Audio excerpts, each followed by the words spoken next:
ابو الولید نے بیان کیا، کہا ہم سے شعبہ نے بیان کیا، ان سے ابو اسحاق نے، انہوں نے براء بن عازب رضی اللہ عنہ سے سنا کہ نبی کریم صلی اللہ علیہ وسلم خندق کھودتے ہوئے مٹی اٹھا رہے تھے اور فرما رہے تھے کہ اے اللہ، اگر تو نہ ہوتا تو ہمیں ہدایت نصیب نہ ہوتی، یعنی تو ہدایت گر نہ ہوتا تو نہ ملتی ہم کو راہ۔ صحیح بخاری حدیث نمبر 2836۔ شعبہ نے بیان کیا، ان سے ابو اسحاق نے اور ان سے براء بن عازب رضی اللہ عنہ نے بیان کیا کہ میں نے رسول اللہ صلی اللہ علیہ وسلم کو غزوہ احزاب خندق کے موقع پر دیکھا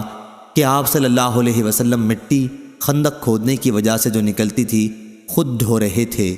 مٹی سے آپ کے پیٹ کی سفیدی چھپ گئی تھی اور آپ یہ شعر کہہ رہے تھے،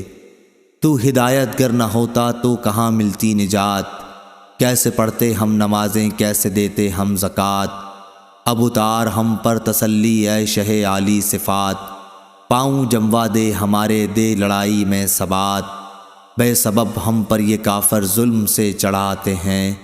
جب وہ بہکائیں ہمیں سنتے نہیں ہم ان کی بات۔ صحیح بخاری حدیث نمبر 2837۔ حمید نے بیان کیا اور ان سے انس بن مالک رضی اللہ عنہ نے بیان کیا کہ ہم نبی کریم صلی اللہ علیہ وسلم کے ساتھ غزوہ تبوک سے واپس ہوئے۔ صحیح بخاری حدیث نمبر 2838۔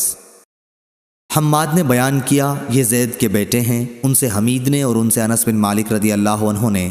کہ نبی کریم صلی اللہ علیہ وسلم ایک غزوہ تبوک پر تھے تو آپ نے فرمایا کہ کچھ لوگ مدینے میں ہمارے پیچھے رہ گئے ہیں، لیکن ہم کسی بھی گھاٹی یا وادی میں جہاد کے لیے چلیں وہ ثواب میں ہمارے ساتھ ہیں کہ وہ صرف عذر کی وجہ سے ہمارے ساتھ نہیں آ سکے۔ اور موسیٰ نے بیان کیا کہ ہم سے حماد نے بیان کیا، ان سے حمید نے، ان سے موسیٰ بن انس نے اور ان سے ان کے والد نے بیان کیا کہ نبی کریم صلی اللہ علیہ وسلم نے فرمایا۔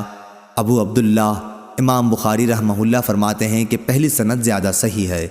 صحیح بخاری حدیث نمبر 2839۔ یحییٰ بن سعید اور سہیل بن ابی صالح نے خبر دی، ان دونوں حضرات نے نعمان بن ابی عیاش سے سنا،